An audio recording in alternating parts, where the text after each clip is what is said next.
negative emotions tend to make our energy more lower, like the heaviness. Like if you think of like the words that we hear, like a heavy heart, right? You're feeling sad. That's like, angry, like that fire. Like these are things that are that energy that actually puts us into a really negative state and actually is toxic in a lot of ways.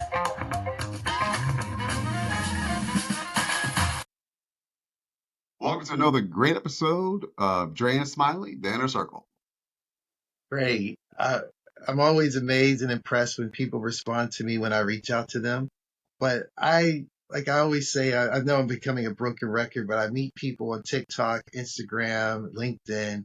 While I'm walking, they'll say something that's really inspiring of some way. And Livia is on our podcast because she is a coach. And I was walking and she said something, and I was like, man. So the more I dug into her background and her information, I invited her to be on the podcast. And here she is. Welcome, Livia. Thank you so much. I'm super excited to be here with you, Dre and Smiley. This is great. I really appreciate it. All right. Now, tell us about you. What is it that Livia does, for example?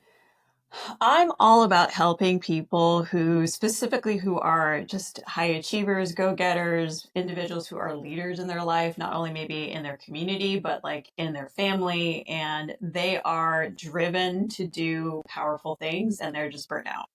And so my focus is really helping them become unburnt and become whole again. There might be things in their life that they miss doing that are actually things that make them energized, even when they're going out and doing a lot of work. So my whole focus is to really take individuals who feel like their energy is completely drained and reactivate it so they can become the most powerful versions of themselves every day and handle what life throws at you just with more ease, as opposed to feeling as if you're being, taken down by it all the time.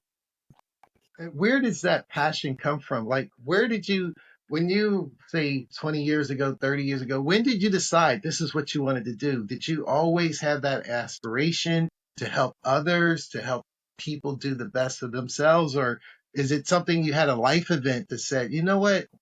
It's a calling. Let me go and help people because I was burnt out and I know how it feels. And I pulled myself out of that. Talk to us about that inspiration and how'd you get to where you are now?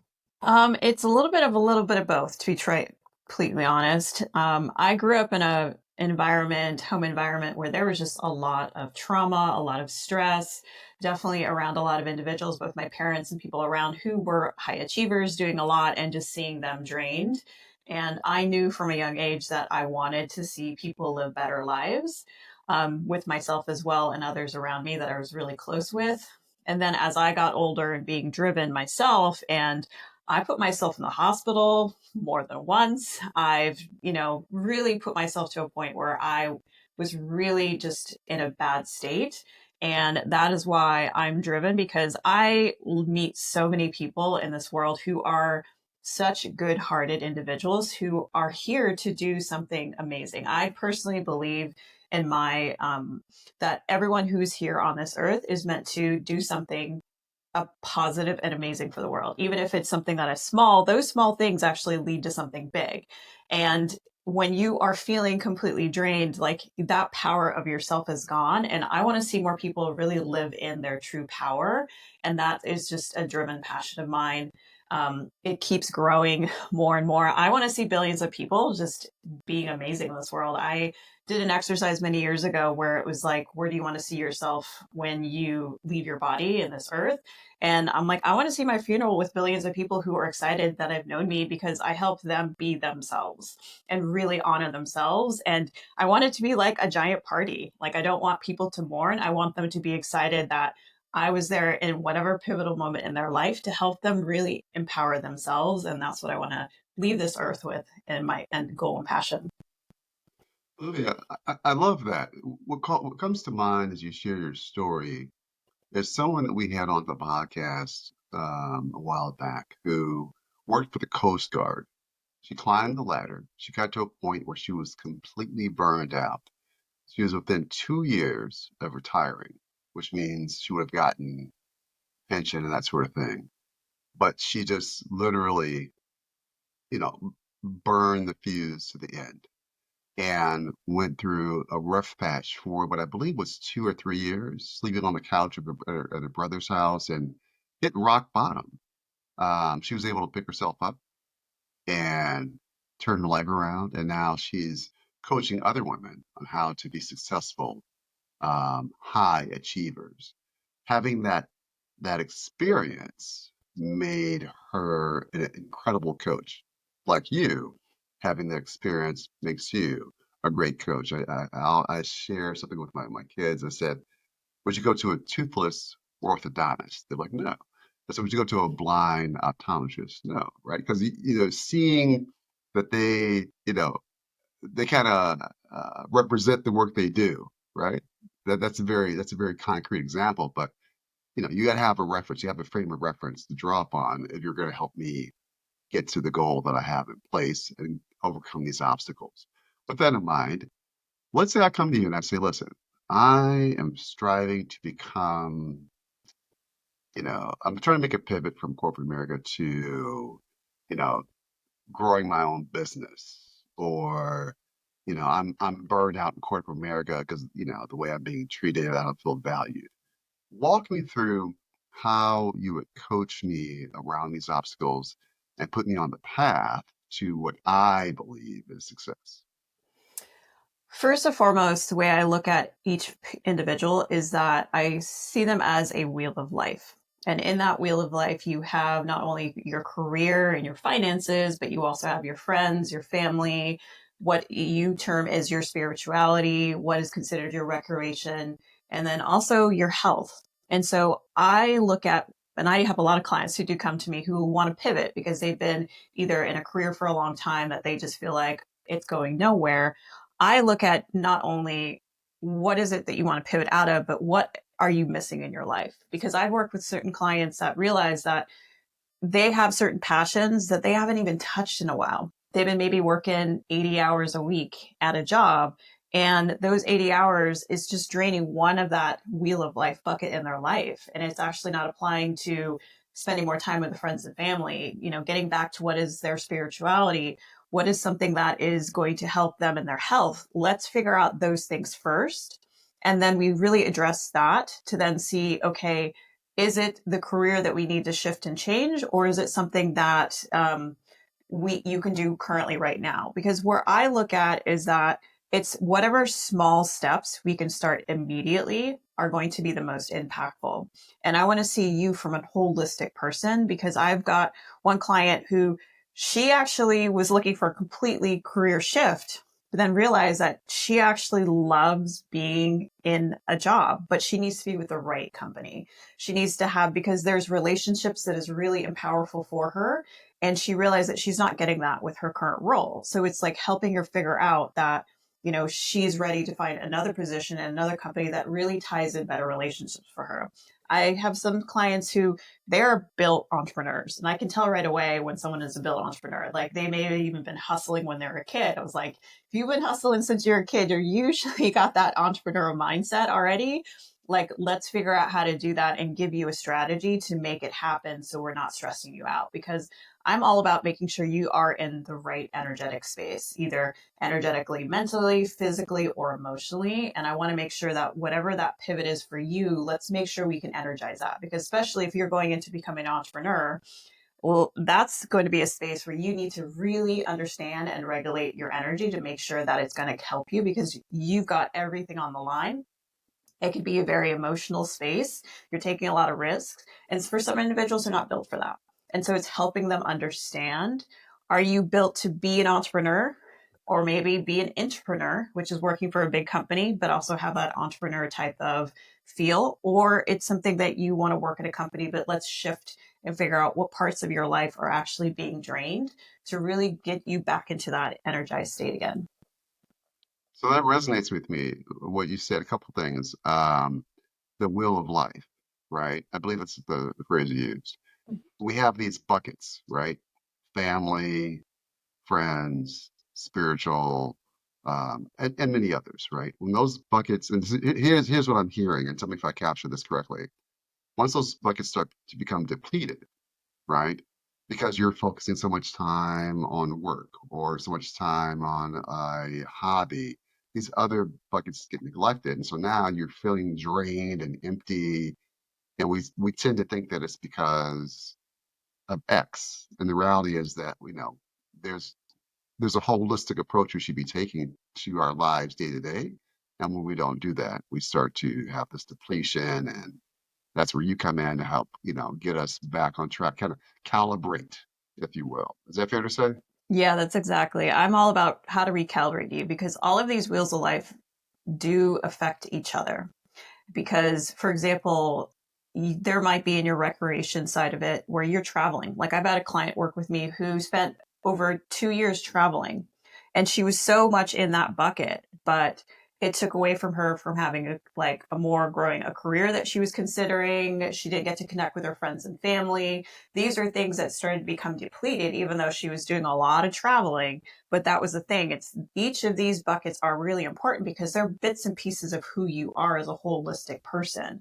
And so that's where I like to help individuals, especially when they're feeling burnt out, is that which buckets are actually really drained, because when those buckets are drained, they might be the ones that are the biggest cause to why you are feeling burnt out. And let's figure out strategies and ways that are just simple for you to refill those buckets up again. Some of them are just like, I haven't talked to my friends and family in a while. Like, let's schedule some phone calls. Let's do a Zoom call. Let's do a phone call, like text a family member. Those little things that you do will actually start to re-energize you and feel a lot less burned out and be able to do what you need to do. So those are really little things that I look at every single day with everyone. When you look at your various clients, and just on average, would we say we have 5 buckets, 7 buckets? I know it may be individually, maybe Dre got 12 buckets, Smiley got 3 buckets, or it might be vice inverse. But on average, would you say, like Dre mentioned, the family bucket, the work bucket, the hobby bucket, spiritual maybe, and one bucket I was thinking of because I have a friend and he was saying that everyone or this friend, she when everyone looks at her, she says she's an extrovert because she's doing all these different events and real estate and other stuff. But she says, I'm really an introvert. When I go home, I'm so drained. And it's just such a monumental endeavor for her to step out of herself to do all this salesy stuff, all this extroverted stuff. But she's truly an introvert. And I said, I would have lost $1,000 because I'd have bet a dime to a thousand. And then I said, well, maybe you don't understand what the word means. And she defined the word 100% as Webster does. And I was like, I would have never thought that. So, first question is, how many buckets would you say on average are the primary buckets that impact us? And then what do you do to get people back to their authentic bucket when they're stepping out of their bucket to do a job or to do something else? We have, on average, I use about 8 buckets. So those 8 buckets affect you all the time. And those relate to your health, your finances, your career, friends and family, your personal growth, spirituality, relationships, and your recreation. So those are the key buckets of everyone's life. And all of these buckets, the end of the day, when you are functioning and moving, you want all these buckets to be full, ideally. Like they all want to be full, because when one of these buckets within that whole 8 is not full, I like to say you become like a flat tire. Like things start to not sort of function. You kind of go do kind of this. And so I can relate. I am also naturally an introvert, even though I do a lot of extroverted stuff. I talk a lot, but one of the things for me is that for my introvert type of nature is that I need to make sure with health. That's where the introvert self side of it is where I do the self-care, where I do that times where it's like, I literally turn off my phone and I just stay at home and like be with myself. And that's how I refill that bucket up again. But also too, it's just my personal growth, learning. I'm really big in learning, reading, those things that fill me up. But these are the things that are part of all of our lives.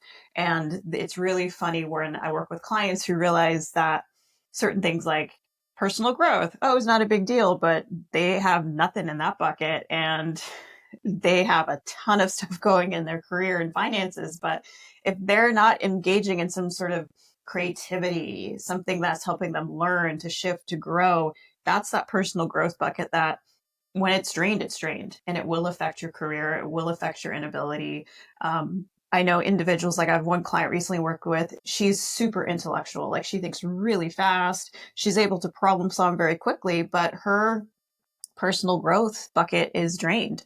And so for her, having that creativity is lacking for her to actually use her hyper skills of brain skills much better. So giving her little things of like, go and draw, go and play, go do whatever it is that's going to help you feel into that space and area, that's going to re-energize you again. And that's where I try to help others really understand who you are. Because when I look at it, is that we actually know ourselves much better than we realize, but we have been taught not to listen to our own inner guidance. And so, one of the biggest things that I'm really there as a coach and an energy healer to help my clients understand is that I'm helping them remember who they truly are and what are the things inside of them that they already know that they need. I'm trying to help them, give them permission to actually follow their own advice, because we have been taught ever since we were kids that we should listen to others. Others know better. They know this, know that, even to the point where like little kids are taught, like, you need to finish your plate, right? You need to finish your plate. But if a kid is like done, they don't need to finish their plate. Their body already knows that they're full. And so I'm helping individuals understand that intuitively you're done with your plate. Intuitively that you may need to try this or do that. Let's start to re-engage that own inner knowledge once again so that you can be empowered. Because interesting enough, I'm one of those coaches who I want to work myself out of a job with my clients, because my whole purpose is to help you feel so empowered and guided in yourself that you do not need me anymore.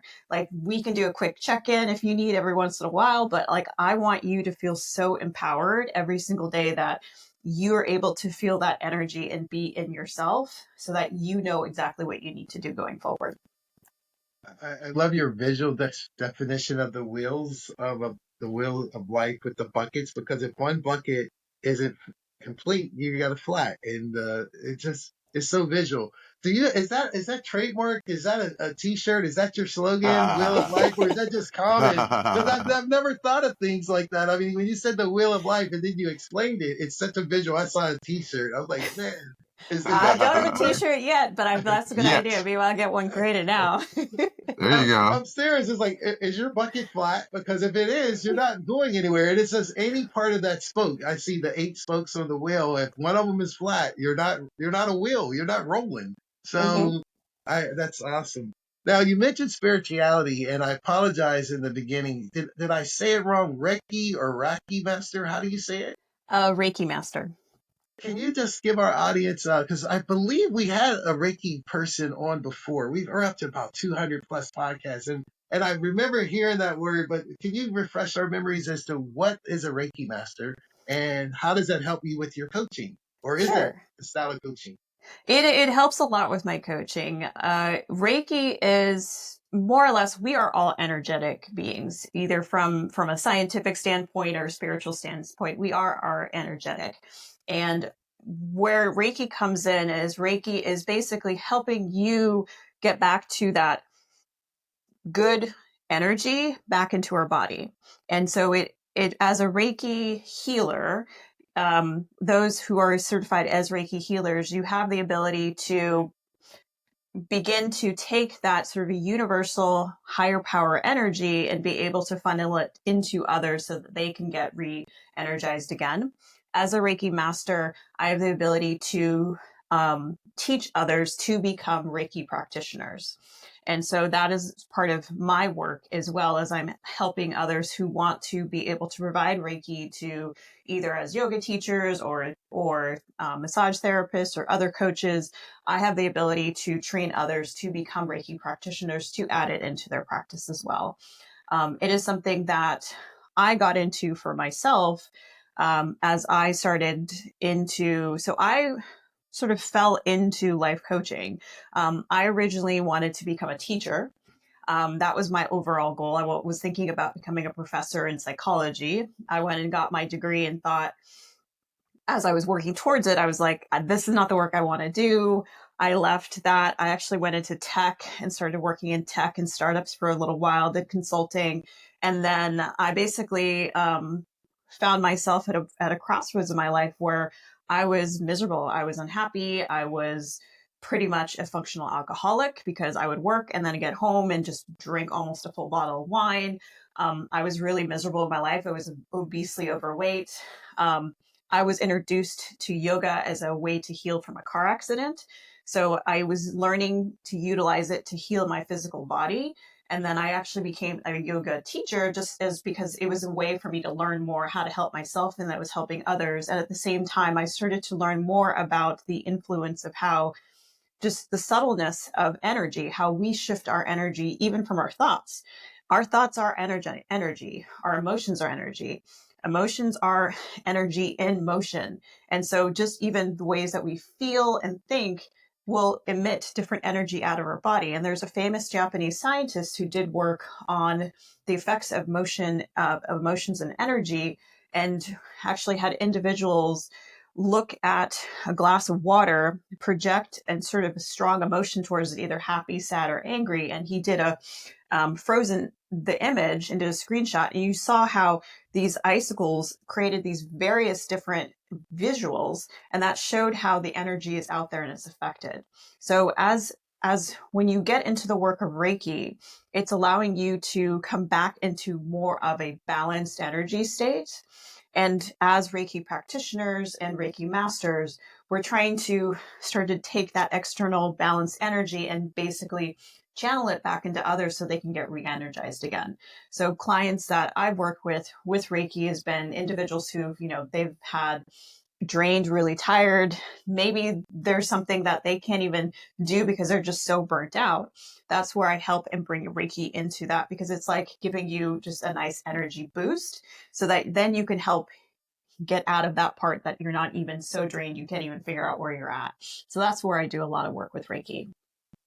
Yeah. So what comes to mind as you share that is energy, right? Good energy. I remember not too long ago, I was working with a friend of mine. We are putting together a team, and he asked me about someone else who we were considering bringing to the team.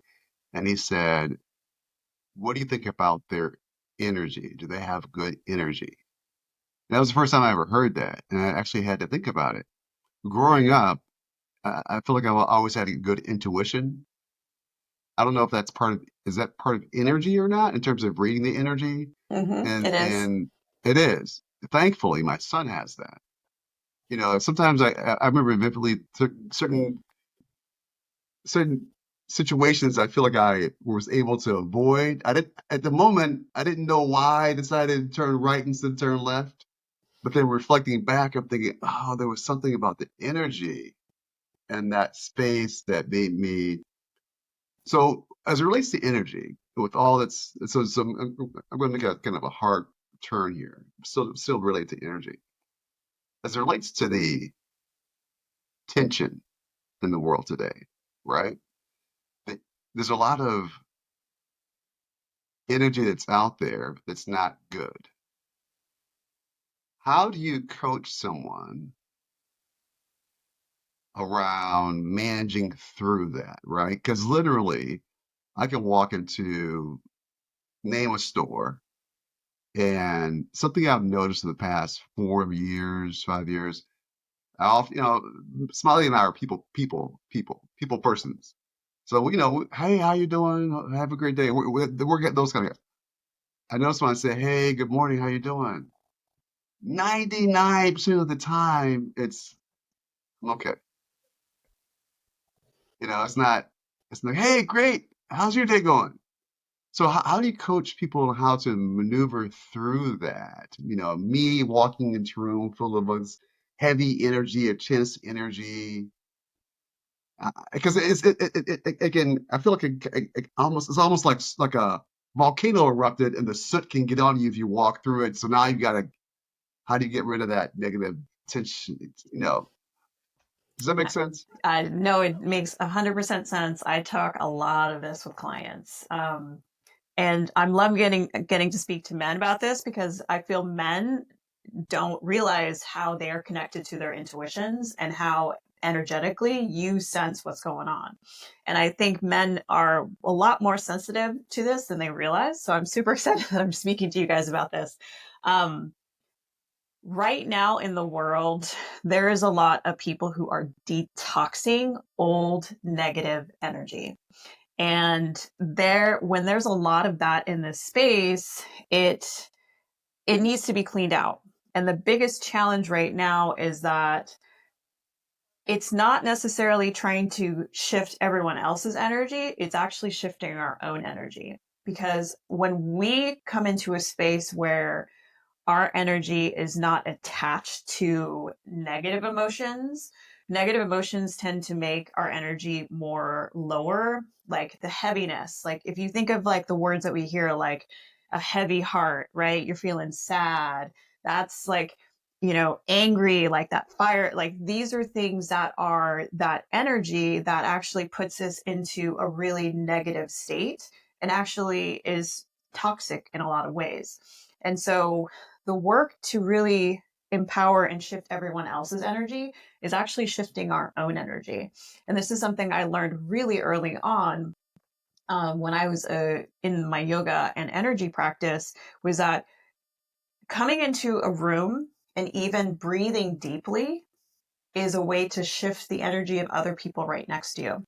Because when we are in a stressful energetic state, our breath becomes very shallow, and other people actually pick that up and they feel threatened because they think that, ooh, your breath is shallow, my breath is shallow. We as humans actually notice more subtlety of each other than we realize. For example, our heart resonates an energy level outside of our body about like 12 times that our normal aura is. So, when you walk into a space and you feel like there's that 3 foot distance around you, that's sort of your body energetic space where you can kind of feel how other people are feeling, thinking. You get a sense like this person's in a bad mood, this person's not a good mood. Our heart actually has 5 times more larger energy connection into a space. And our heart is actually that loving energy that we want to be able to put out. And it's doing more conscious practices that check in with our heart and give it gratitude and thankfulness on a daily basis allows you to project more of that energy out to the world, which then also other people pick up on and actually raises their energy too. So there's a lot of work where they've done studies where even in Detroit, where they had a group of people do meditation and for one day and did a heartfelt meditation where it was all about, gratitude and really being in that space of higher vibration energy. And in that day, there was a lot less violence, even in Detroit. So this is things that that's why I'm very passionate about helping people raise their energy in themselves. Because when you raise your energy in yourself of more of loving kindness, this actually raises the energy of all the people around you, your family members, your friends, your family, and even people that you meet on the street. Because I've seen it as I've done my own practice of being in a space where if I'm feeling funky and that energy is actually pushing out to the other people in a space, and they're going to give me that back to me. But if I set myself up where I come into a space more having you know what, I'm giving myself gratitude. I'm giving myself grace today. I've had a rough morning. I'm going to give myself grace. That shifts your energy to a higher vibration. And then you go into a space with other people, they notice that and reflect that back to you. And one of the things Okay. one of the things I wanted to share is this: how we talk to ourselves, the story we tell ourselves are the most powerful things. Because if we are very critical and judgmental of ourselves, that is the energy that we are actually pushing out to the world for others to give back to us. Man, I love this. I love this. Okay, so two things. One is, and I'm passing to Smiley here. One is giving ourselves grace. So something I try to do, I learned this from a psychologist I worked with on a project years ago, that every day, at the end of your day, think about 3 good things that happened in your role in making those things happen, right? So, be grateful for the impact you have on the world and recognize that each day. And I try to remind my kids, when I'm taking them to schools, hey, what are you grateful for today? Like, what are you grateful for? So that every day they have this sense of, appreciation for what they have, and sort of thing. Now, the other side of that is you mentioned the heart, how the radius is greater than your aura. I feel like, and tell me if I'm crazy, I won't get offended. I feel like growing up, I could feel other people's like their weight, like if they were sad or unhappy or just with your and I was that person that would be like, hey, it was gonna be someone I know, it wouldn't be a stranger. Like, hey, how's everything going? I try to lighten the mood and change their as I got older, I got my own problems. So I had to turn that off. Yeah. Livia, I had to turn that off because I found myself often, trying to be there for people, and my son has that. He has the ability to sense that. Like I watch him move in the world, and he has that same ability to sense. I see how he does, and my hope for him is that he's able to be able to modify that because some people, and I'm sure you've seen this, they're just down in misery loves company. They want somebody to come over and ask them, and they're looking for shoulders to lean on, you know. Hmm. So any suggestions on how I can help him, adjust it? You don't want to. I'm actually just saying he should be cold and callous. That's not. And I'm not cold and callous either. Just for the record. But how do I get him to modify that or manage it? Any suggestions? And I'll pass it over to Smiley. I do. So as kids,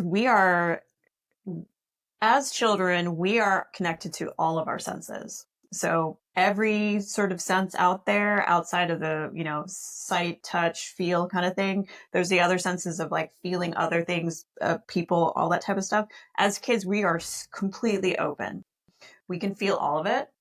And the thing is we are never taught how to create boundaries. Boundaries are going to help you to really understand that. And boundaries can be the fact of, is this energy I'm feeling from someone else their energy or my energy?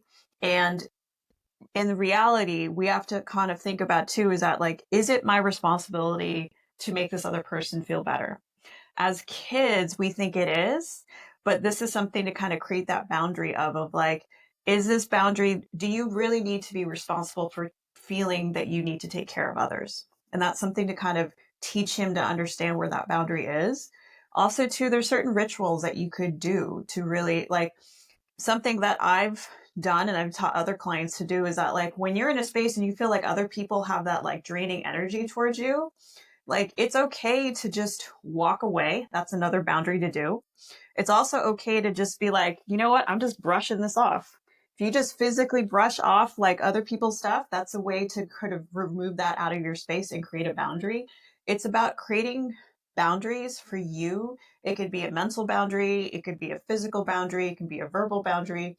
Boundaries are the things that are the most powerful things for us to begin to implement because I get it. I was that person who like felt everything. Like, and I thought it was all my responsibility. And I thought I was the one causing all of it and all that type of stuff. And I had to learn that let's start to create some boundaries. Boundaries in the fact of like, what am I responsible for in this moment in time? That's my boundary today. And my boundary today is that I'm responsible to doing X, Y, D, Z tasks. Is this other person responsible for doing those other tasks? No. I don't need to do anything for them. That's a boundary I don't need to cross myself. So it's learning how to create boundaries outside of you and also inside of you as well. I like that. And say as a coach, who do you go to for I need re-energized? Maybe you had a week of 5, 20 clients and they're just drained you. I mean, you filled up all their buckets and they're out rolling and you're like, man, Do you go to a certain author? Do coaches have coaches? And you're like, oh, this is who I go to. Who gives me that inspiration? It fills up my bucket so I can fill up everyone else's bucket when they come to me. I've learned now a couple things. I've learned now to work with the right people where like my session with a client is actually energizes me. Like that's the goal of who the type of individual I work with, either men or women. I'm more picky now because I want to work with folks who are excited and I want to be energized with them as well. So that's where I have at. But I also have my own coaches, my own energy healers that I work with. I do like a full week. Like I check out from the world, do a silent meditation just to go deep inward, just for my introvertedness nature. Sometimes that's what I need to do, of just like go inward, sit in meditation for a while, be silent. That re-energizes me. Going to spaces that I feel energized. Like I spend time at the beach. I'm lucky to live next to the beach. So that's sort of that space that I feel energized. Just walking on the beach for 20 minutes is where I find that space. These are things, even just for every day. We don't realize that being in nature, even if you don't have a nature space to go to, having a plant in your house and just hanging out with your plant, talking to your plant, that actually will energize you because that is sort of the grounded nature of that world. Getting some fresh air, getting sunlight. These are little things that will really help energize you. I have some clients who water energizes them. So if they've had a day where they felt completely drained, I'm like, stick your hand in the sink, turn on the faucet, and just let the water address your hands. That's something that is going to get you back into that grounded space, recalibrate your body. These are the things that we can do every single day. And there's a lot that we can do every single day with the way that life is that can help re-energize us. And it just matters who you are and what really energizes you is what I help clients figure out. So I love what you said about the plants. I don't have any plants, but tell me this. Tell me if you what your thoughts on this. Last time Smiley and I were together, I was talking to my Twinkie. He was teasing me. He was like, "Dude, that's food. Why are you talking to food? Is there anything wrong with talking to a Twinkie?" And you don't have any plants around. I would question a Twinkie just because how it's made. Yeah, all the chemicals. Just the chemicals, like those things will, if there's Armageddon, a Twinkie will outlast us all. It's like cockroaches in a way. So that's why I question that a little bit.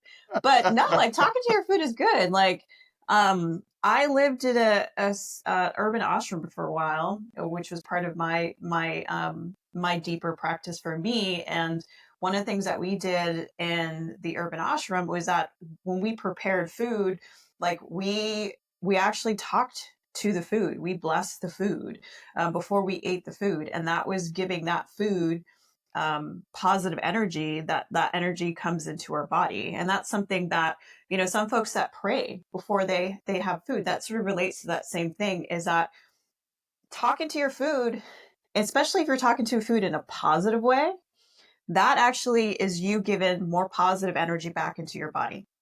So yes, Like if you saying, are going "Get in my belly." yeah, so if you're excited about your Twinkie, you're like, yes, that excitedness is going back into you. So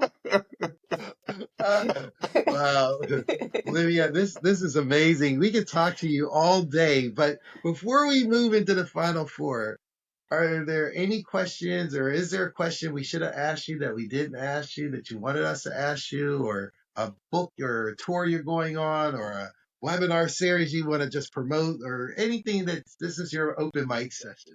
sure. Well, I love to promote. I am starting a online community.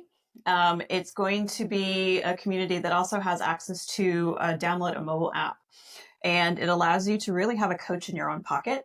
And this community is going to be based on really helping you re-energize. It's going to have monthly group coaching calls. So if there's any challenges or things that you're going through, you get live group coaching twice a month. And then I'm doing weekly, power hour energy sessions. So every week, if you just need in the middle of the week, I needed a little bit of more of an energy boost, There are going to be energy sessions you can join to be able to get that in, and also about growing a lot of amazing people in this beautiful space. Since it's a mobile app, you'll get daily sort of inspiration, motivation, little things that keep you going every single day. That was part of my own personal journey, is having that reminder every single day, because sometimes when you're in the thick of things, you can forget about any of that stuff. Your mind gets super critical. So it's really about having that support for you. So I'm excited about it. It's called Greatness Activated. It's all about activating the greatness in you. And it's a great community that I'm growing, and I'm launching it in May this year. Great. And that'll be available on Apple and Android platforms? Yes, it will be. Awesome. Awesome. Greatness activated. Okay. All right. So here's the final four. So first question for you is, what's the best compliment you've ever received? The best compliment I ever received was a young woman saying that I was an inspiration to her, even though I had no clue I was doing any of that. um, I have I think I've learned now in life that I'm more focused on just doing the work and helping others. And I'm not looking to get any, I'm not going out there being like, look at me. Like, I'm just more of like, how can I help you be amazing? And having a young woman who reached out to me and just said to me, like, you're such an inspiration, and you're really helping support me. It really was the best compliment ever, because I just want to continue to do work to help others be the best version of themselves. And having someone come and say that was just, it was very heartfelt. I was very moved by that. Awesome. What's the biggest risk you've ever taken and why? I think the biggest risk I ever took was to truly commit to my own internal healing, because there's a lot out there in the space where you can kind of say you're going to heal, but getting into that space of especially trauma, because I've done a lot of trauma healing. I've worked with some amazing therapists, coaches, counselors, and everyone, and also other great spiritual healers, of really unearthing a lot of that and unearthing a lot of that deeper stuff. And some of it was not pretty to go through again to really heal it. But that risk of going through the deep, deep mud was the best thing I'd ever done, because it's helped me become a better person every single day. Great. What's one thing that most people don't know about you that you wish they did? I think the one thing people don't know about me is that I used to be that very quiet kid who never spoke up. I was the kid called the quote unquote quiet one. I never spoke to anyone unless people directly spoke to me. And no matter what environment I was in, either it was like at school with a group of friends, like I was always the one who was really, really quiet. And that put me in an interesting space where it allowed me to be very observant, but a lot of people didn't realize I had a lot going on. And so I think I wish that a lot of people had known that the reason why I was so quiet was because I had a lot of hard stuff I was going through at the time. And that I think for all of us in the world, I think it's just for us to be more mindful of others, because those who might be quiet and may not be saying what's going on, they might be going through a lot of stuff. And also, sometimes those individuals who might be saying everything looks okay, they might be going through a lot of things as well.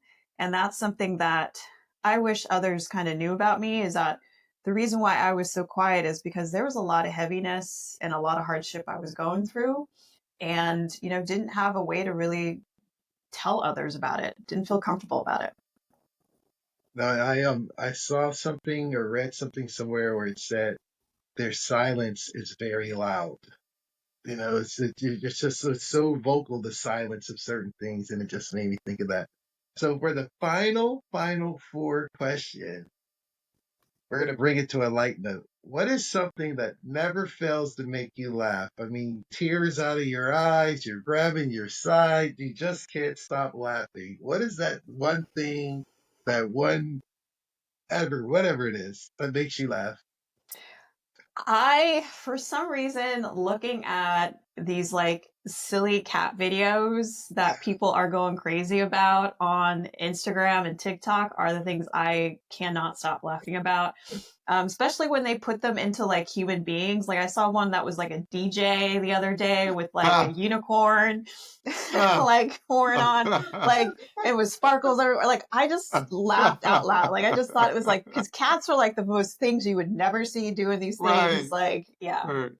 Right. I'm laughing because someone on a TikTok took a collection of all these cats beating up dogs. For some reason, I grew up thinking dogs dominated cats, and in reality, cats beat up dogs. And these cats are terrifying these big old German shepherds, and the dogs are scared of the cats, and they're boxing them up. And I love those videos. It's just this guy strung together like 12 cat videos of Oh, a cat, wow. different cats beating up these different dogs, and the dogs running from them. Hilarious, Trey. That's hilarious. That's hilarious. Yeah. Yeah. Well, Livia, this has been amazing. We are so glad you took the time to come and speak with us, to share you, your awesomeness, your journeys, your energy with our audience. So thanks a lot for being on the Dre and Smiley podcast. Thank you so much, Dre and Smiley. This seriously was an honor. I had so much fun speaking with you both. So thank you so much for inviting me today. Of course. Thanks for being on. That was great.